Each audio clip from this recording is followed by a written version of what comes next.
And now joined at the intermission by former Scream Eagles defenseman Beau Prokopetz. Played with the Eagles in 06, 07, and 07 and 08, and now still living in the province of Nova Scotia. Beau, you've settled here. Tell us about that.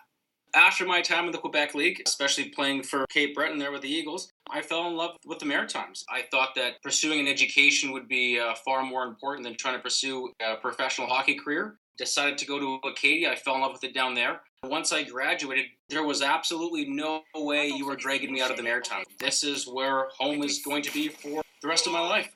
People love to hear that, stories of people falling in love with this part of the country. You're from the western part of Canada, well, I guess more central, Manitoba. How does somebody from Manitoba end up playing in the Quebec League? It's a long story, but I'll keep it quick. Long story short for me, when I started my career in the WHL, things weren't working out for me with the team that I was with, the Brandon Wheat Kings. I asked for a trade. They basically refused to for 2 years. And so in my 17-year-old year, I said, you know what? I deserve to play in the CHL, so I put myself on waivers. That summer, I got picked up by the Acadie-Bathurst Teton, graduated from high school, packed up my car, drove across the country, and that was how I ended up out here. It was a bit of a change going from Winnipeg to the Maritimes, but I'm happy I made that decision. You mentioned playing in Bathurst, so you would have had familiarity with the Maritimes, and you eventually come to Cape Breton, part of that run in 2007. What was your reaction to finding out you'd be going to the Eagles?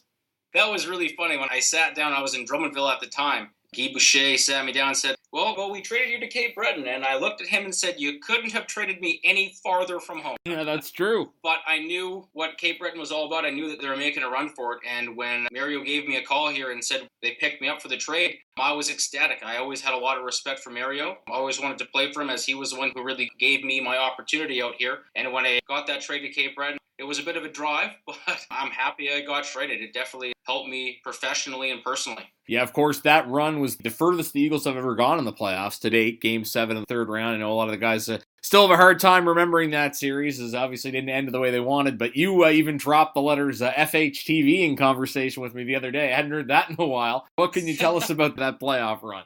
That was the highlight of my playoff run for sure.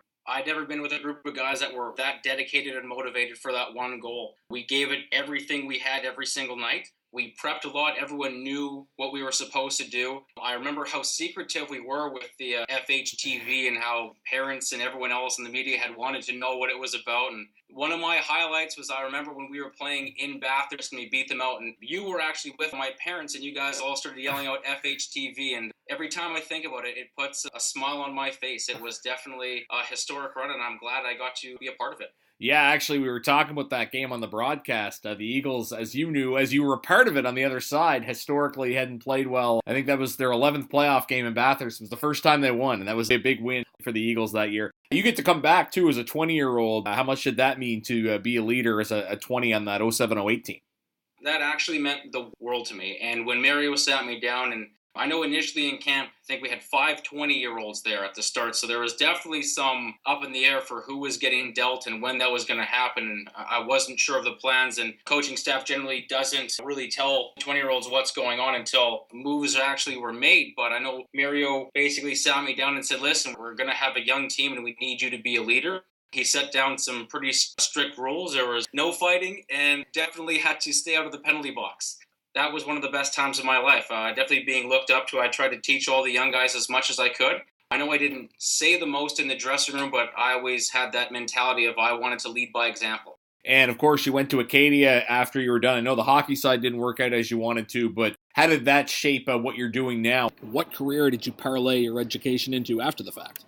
I originally was pursuing kinesiology. My plans were to either be a physiotherapist, a personal trainer, or the top goal was to be that anesthesiologist. But unfortunately, when my second year rolled around and I got all those concussions, my GPA plummeted as I was just basically getting rubber stamped. Around that time, I had met some business owners and some people in finance who were very successful. Ironically, around that time, that was 2008 when the stock market had dropped 50%, and my dad was looking to retire at that time, and his portfolio basically went down tick for tack with the market.